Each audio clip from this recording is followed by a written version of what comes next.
Okay, good morning, students. So already previous concepts, electron migration effects, ఓకేనా. So జనరల్గా మనం స్టార్టింగ్లో electron migration effects, types of reagents, ఓకేనా, అలాగే reaction intermediates, types of reaction చెప్పుకున్నాం, ఓకేనా. సో అవి ఒకసారి మీరు మన వాల్యూమ్లో ఒకసారి చదివి ఎక్సర్సైజ్ 1లో ఉన్న బిట్స్ చేయండి, ఓకేనా. So now next topic is isomerism. Next topic is isomerism. So what is meant by isomerism? Simple అండి. Isomerism అంటే చాలా simple definition. Some of the compounds are having a same molecular formula. Some of the compounds are having a same molecular formula, but it shows differ in their chemical properties and physical properties. Okay na, I repeat again, some of the compounds are having a same molecular formula, but it shows differ in their physical and chemical properties. And so that compounds ila manaki A compounds ki aithe same formula undi avi different chemical and physical properties ni exhibit chestayo ee phenomenon ne మనం isomerism antam. ఏమంటాం? Isomerism అంటాం. అలాగే those compounds are exhibits this isomerism, that compounds are called as isomers అంటాం, ఓకేనా. That compounds are called isomers అంటాం. So basically these isomers are broadly classified into two types అండి, ఓకేనా. Basically these isomers are broadly classified into two types, okay. Isomerism అంటే ఏంటి, isomers అంటే ఏంటి? Isomers are broadly classified into two types. One is for structural isomers, and so first one is structural isomers, right? And second one is stereoisomers. Second one is stereoisomers, right? So here in structural isomers again broadly classified into different types andi. So అందులో first one is chain isomers, okay na, and second one is position isomer, okay, and the third one is functional isomer, right? So this is the first one, second one, and the third one functional isomers, and the fourth one is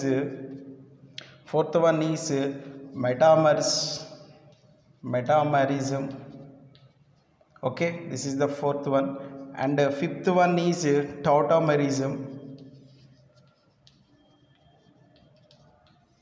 Next sixth one is ring chain isomers. So these all are the different types of isomers present in a structural isomers. So next stereoisomers, simply this can be broadly classified into two types and so one is optical isomers, one is for optical isomers, right, and the second one is geometrical isomers. Second one is geometrical isomers, right? So these all are the different types of isomers generally in organic compounds, okay na. So ఒకసారి చూడండి, isomers broadly classified into two types. One is for structural isomer and the second one is stereoisomer.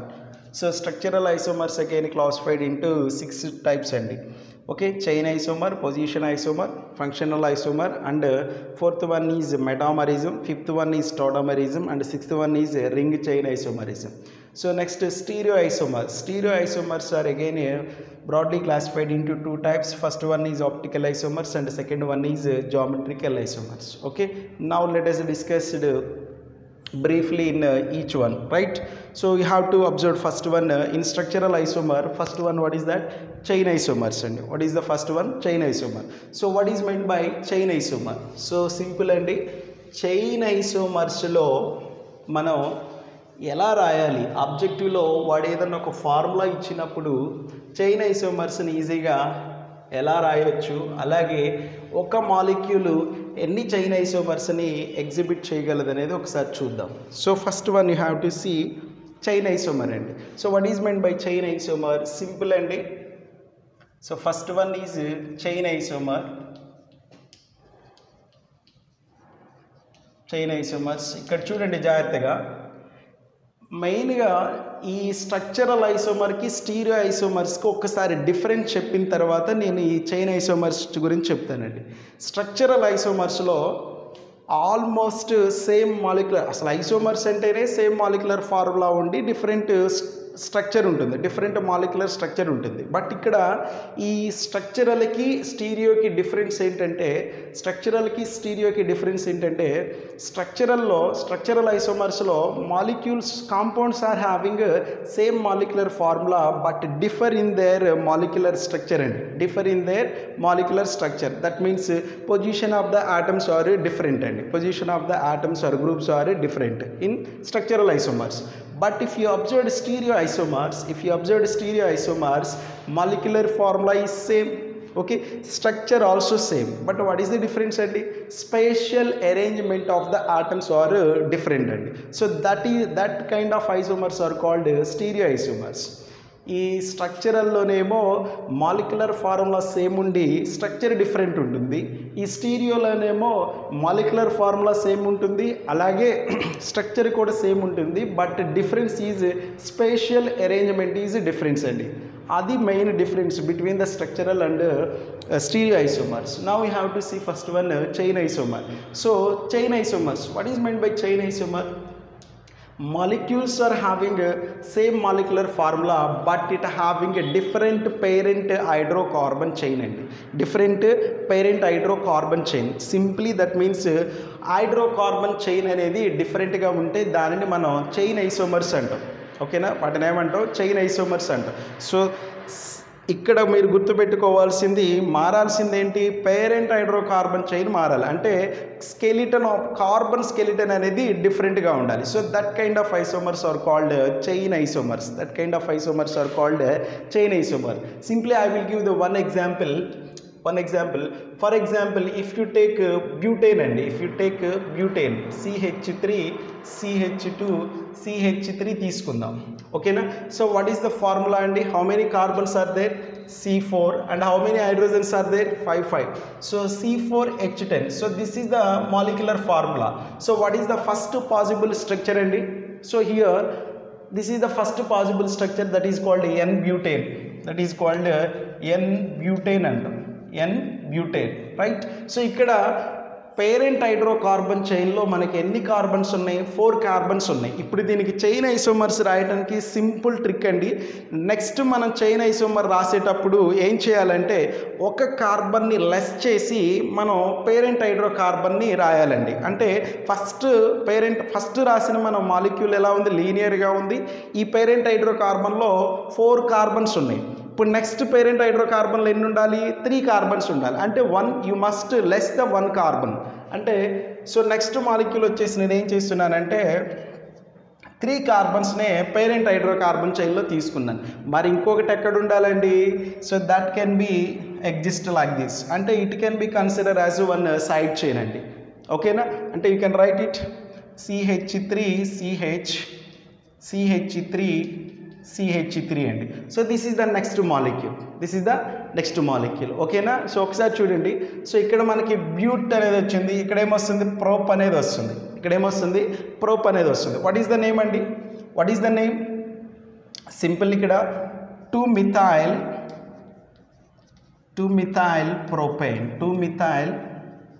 propane. So ikkada you have to remember one more important point.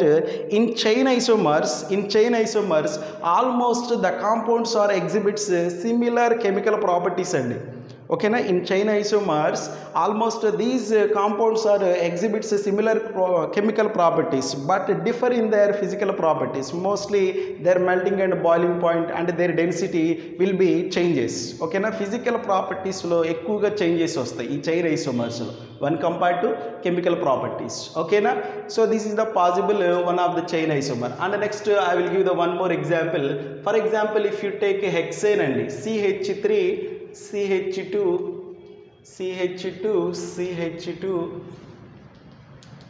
So I'm taking one of the molecule that is for N hexane తీసుకున్నానండి.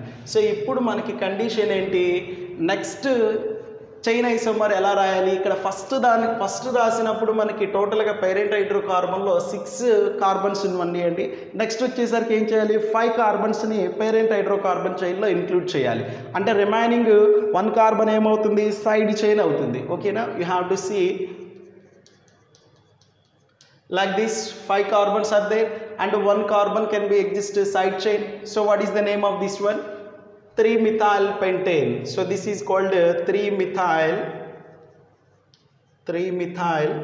pentane.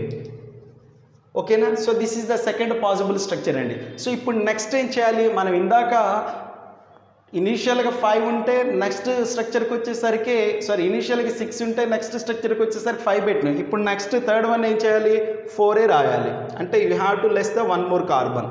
Okay, so ఇప్పుడు this is the parent hydrocarbon. ఇక్కడ చూడండి, parent hydrocarbon chain మాత్రమే మారుతుంది. ఓకేనా? So 6 carbons, 5 carbons and 4 carbons అండి. So ఇప్పుడు ఇంకా మనకి ఎన్ని కార్బన్స్ రావాలి? 2 కార్బన్స్. సో ఆ 2 కార్బన్స్ నేను సైడ్ చైన్ కింద రాస్తున్నాను. ఓకేనా? Like this. లేదంటే ఈ 2 కార్బన్స్ని ఒకే దగ్గర రాయొచ్చు. Okay, right. What is the name of this one అండి? 1 2 3.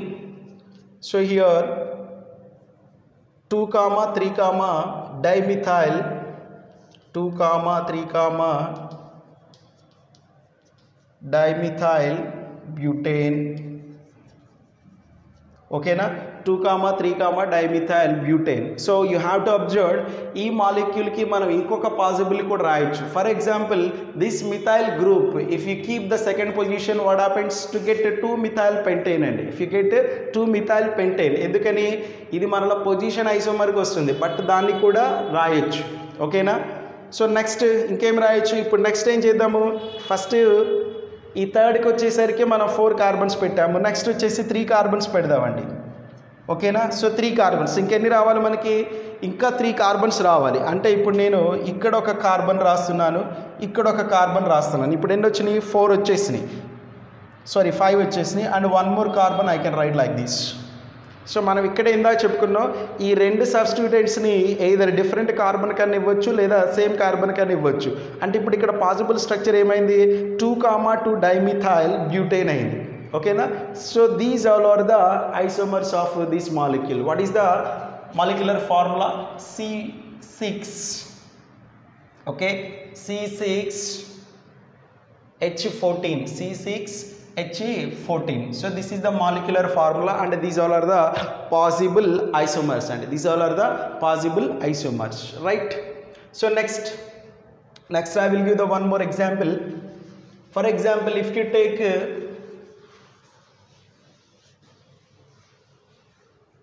one of the example, if you take this molecule CH3 CH2 and NH2 తీసుకుందామండి. ఓకేనా? రైట్. సో ఇప్పుడు దీనికి పాసిబుల్ చైన్ ఐసోమర్ ఏమని రాయొచ్చు? ఇప్పుడు ఇక్కడ చైన్ ఐసోమర్లు ఎన్ని కార్బన్స్ ఉన్నాయి? 4 కార్బన్స్ ఉన్నాయి. ఇప్పుడు నెక్స్ట్ పాసిబుల్ చైన్ ఐసోమర్స్ అంటే ఏమి రాయాలి? నెక్స్ట్ పేరెంట్ హైడ్రోకార్బన్లో you have to less the 1 more carbon అండి. You have to less the 1 carbon. That means CH3 CH2 NH2. So ఇప్పుడు ఆ లెస్ చేసిన కార్బన్ని ఇక్కడ సబ్స్టిట్యూటెంట్ కింద ఇద్దాం. ఓకేనా? So this is the another possible structure for this molecule. ఓకేనా? ఇలా అంటే మనం చైన్ ఐసోమర్స్ రాసేటప్పుడు మెయిన్గా గుర్తుపెట్టుకోవాల్సిన పాయింట్ ఏంటంటే, ఫస్ట్ మనం ఒక లీనియర్ స్ట్రక్చర్ రాయాలి. So that structure having maximum number of carbons. అందులో మనకి మ్యాక్సిమం నెంబర్ ఆఫ్ కార్బన్స్ అన్నీ కూడా ఎలా ఉండాలి?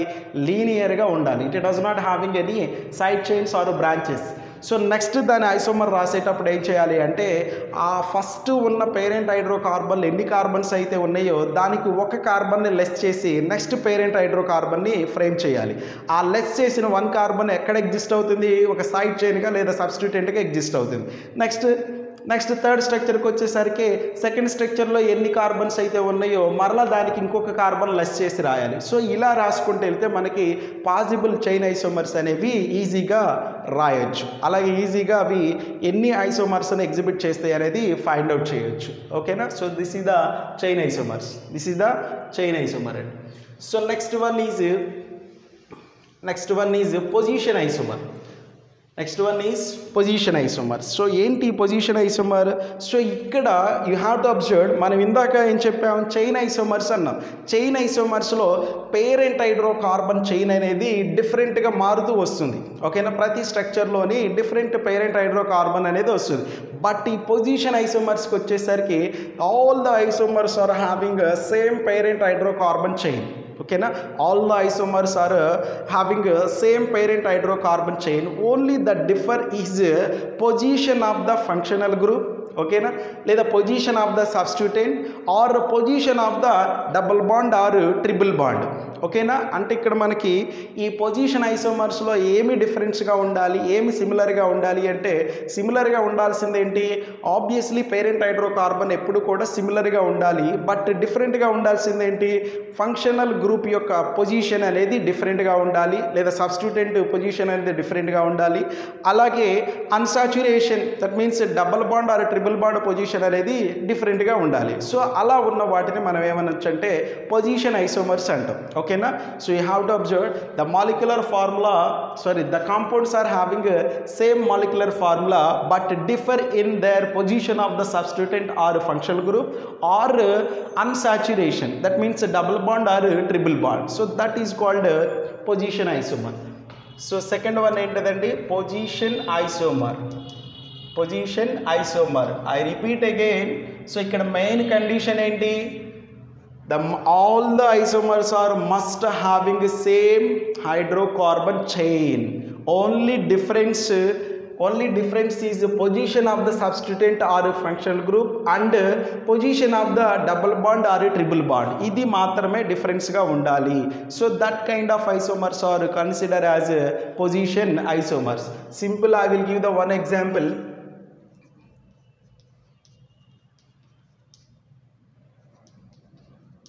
So this is the one of the molecule, okay na, 1-propanol. Okay na, this is called 1-propanol, right? So ikkada manaki ee functional group, this is the functional group, hydroxy functional group here first carbon దగ్గర ఉంది 1 2 3, right? That's why it is called 1-propanol. So next వచ్చేసి ఎలా ఉండాలి, propane. ఈ parent hydrocarbon chain అనేది సిమిలర్గా ఉండాలి, 3 కార్బన్సే ఉండాలి. But this is the functional group, దీని పొజిషన్ మారాలి. అంటే ఇప్పుడు నేను దీన్ని ఏం చేస్తున్నానంటే ఫస్ట్ కార్బన్ దగ్గర నుంచి సెకండ్ కార్బన్ దగ్గరికి షిఫ్ట్ చేస్తున్నాను. అంటే to get CH3 CH OH and CH3. Simply this OH group can be shifted to the second carbon. So what is the name andi? What is the name? This is called 2-propanol. 2-propanol. ఇక్కడ మారింది ఏంటి, position of the functional group ఒక్కటే మారింది, లేదా substituent ఒక్కటే మారింది. But there is no change in parent hydrocarbon chain అండి. I repeat again, ఒకసారి జాగ్రత్త చూడండి. పొజిషన్ ఐసోమర్స్లో మనకి చేంజ్ అవ్వాల్సింది ఏంటి అంటే ఫంక్షనల్ గ్రూప్ యొక్క పొజిషన్ చేంజ్ అవ్వచ్చు. ఓకేనా, అలాగే ఆ మాలిక్యూల్లో ఉన్న డబుల్ బాండ్ కానీ ట్రిపుల్ బాండ్ యొక్క పొజిషన్ కూడా చేంజ్ అవ్వచ్చు. మరి ఏం చేంజ్ అవ్వకూడదు, పేరెంట్ హైడ్రోకార్బన్ చైన్ అనేది చేంజ్ అవ్వకూడదు. అంటే ఫస్ట్ మాలిక్యూల్లో ఎన్ని కార్బన్స్ అయితే ఉంటాయో పేరెంట్ హైడ్రోకార్బన్లో, సెకండ్ ఐసోమర్లో కూడా సేమ్ నంబర్ ఆఫ్ కార్బన్స్ ఉండి తీరాలి. That is the rule. ఓకేనా, so for example, one more example. So this is the 1-propanol and 2-propanol. For example, I will give the one example. CH3 CH2 C double bond O CH3. So what is the name of this one? 2-butanol. Okay na, wait, CH2 CH3. So this is the molecule and okay na. So what is the name of this one? 3-pentanone. 3-pentanone అంటే ketonic functional group position వచ్చేసి third carbon దగ్గర ఉంది. So next వచ్చేసి నేను CH3 C double bond O CH2, right, CH2 and CH3 రాశాను. So ఇప్పుడు ఇక్కడ ఏం జరిగింది, ఫస్ట్ మాలిక్యూల్ వచ్చేసి థర్డ్ కార్బన్ దగ్గర కీటోనిక్ ఫంక్షనల్ గ్రూప్ ఉంది. సో సెకండ్ మాలిక్యూల్కి వచ్చేసి సెకండ్ కార్బన్ దగ్గర కీటోనిక్ ఫంక్షనల్ గ్రూప్ ఉంది. అంటే you can right this name 2-pentanone. 2 pentanone. ఇక్కడ ఒకసారి గుర్తుపెట్టుకోండి, మనం ఐసోమర్స్ దగ్గర ఇంకో పాయింట్ మీరు మస్ట్గా గుర్తుపెట్టుకొని తీరాలి. ఐసోమర్స్లో మాలిక్యులర్ ఫార్ములా సేమ్ ఉంటుంది, ఓకేనా, బట్ స్ట్రక్చర్ అనేది డిఫరెంట్గా ఉంటుంది. But each isomer having different IUPAC name అండి, ఓకేనా. Each isomer having different IUPAC name, అది రూల్ మస్ట్, ఓకేనా. ప్రతి ఐసోమర్ కూడా డిఫరెంట్ ఐయుపాక్ నేమ్ అనేది ఉండి తీరాలి. అంటే స్ట్రక్చర్ డిఫరెంట్గా ఉంటుంది అంటే ఆబ్వియస్లీ నేమ్ కూడా డిఫరెంట్గా ఉండి తీరాలి. ఓకే, 3 పెంటనోన్ అండ్ 2 పెంటనోన్ అండి, ఓకేనా. So this is the example of position isomer అండి. Position isomer you have to see, మనం ఇందాక ఫంక్షనల్ గ్రూప్ పొజిషన్ డిఫరెంట్గా ఉండాలన్నాము. అలాగే ఇంకేమని చెప్పుకున్నాము, unsaturation double bond or triple bond అనే పొజిషన్ కూడా డిఫరెంట్గా ఉండొచ్చు అని చెప్పుకున్నాం. ఒకసారి దాని మీద ఎగ్జాంపుల్ చూద్దాం. So for example, I am taking one of the molecule CH2 double bond CH single bond CH2 CH3 and so this is the molecule, right? So what is the name of this one? So numbering you have to give the 1 2 3 4 and so first carbon దగ్గర unsaturation ఉంది, double bond in, okay na. So ఇక్కడ మనం ఏం రాయొచ్చు, simply you can write 1 butene. You can write 1 butene, that means unsaturation at first carbon. So ఇప్పుడు next వచ్చేసి దీనికి position isomer వచ్చేసి CH3 CH double bond CH and CH3 రాశాను. So ఇక్కడ చూసారు కదా, పేరెంట్ హైడ్రోకార్బన్, ఇక్కడ కూడా 4 కార్బన్స్, ఇక్కడ కూడా 4 carbons. So what is the difference these 2 molecule? Here the double bond is present at first carbon, here the double bond is presented at second carbon. So this is the 1 2 3 4. What is the name andi? So this is a 2 butene, okay na. So this is the unsaturation position different ga undi kabatti simply these two are the position isomer andi. So I will give the one more example. If you take this one and CH3 and CH3 తీసుకున్నాను. So what is the name of this one? Simply it is called 2,3 dimethyl benzene. 2,3 dimethyl benzene. Okay, so ఇప్పుడు ఇక్కడ నేను దీని position ఇక్కడ తీసుకొస్తున్నాను, అలాగే దీని position ఇక్కడ తీసుకొస్తున్నాను. అంటే ఇప్పుడు దీనికి పాసిబుల్ ఐసోమర్స్ ఏంటి? Position isomers here CH3, right. So ఇప్పుడు దీని పొజిషన్ ఇక్కడ షిఫ్ట్ చేశారు CH3. So this is the one of the possible isomer and next possible isomer is here CH3 and here CH3 అండి. So this is the 2,3 dimethyl benzene and this is the, ఇక్కడ చూడండి, sorry 2,2 అండి, ఇది 2,2 1 2, right. And this is 2,3 dimethyl benzene and this is 1 2 3 4 అండి, ఓకేనా. This is 1,4 dimethyl 1,4 dimethyl benzene. So these all are the possible position isomer of this molecule అండి, ఓకేనా. So ఇప్పుడు అర్థమైంది కదా, పొజిషన్ ఐసోమర్ అంటే this parent hydrocarbon skeleton is all the isomers are must exist in similar అండి. ఏ isomer తీసుకున్నా కానీ పేరెంట్ హైడ్రోకార్బన్ స్కెలిటన్ అనేది ఎప్పుడు కూడా సిమిలర్గానే ఉండాలి. ఏమి చేంజ్ అవ్వచ్చు? Position of the substituent or function group change అవ్వచ్చు, అలాగే డబుల్ బాండ్ ట్రిపుల్ బాండ్ యొక్క పొజిషన్ చేంజ్ అవ్వచ్చు. So that kind of isomers are called position isomers అండి, ఓకే. Next one.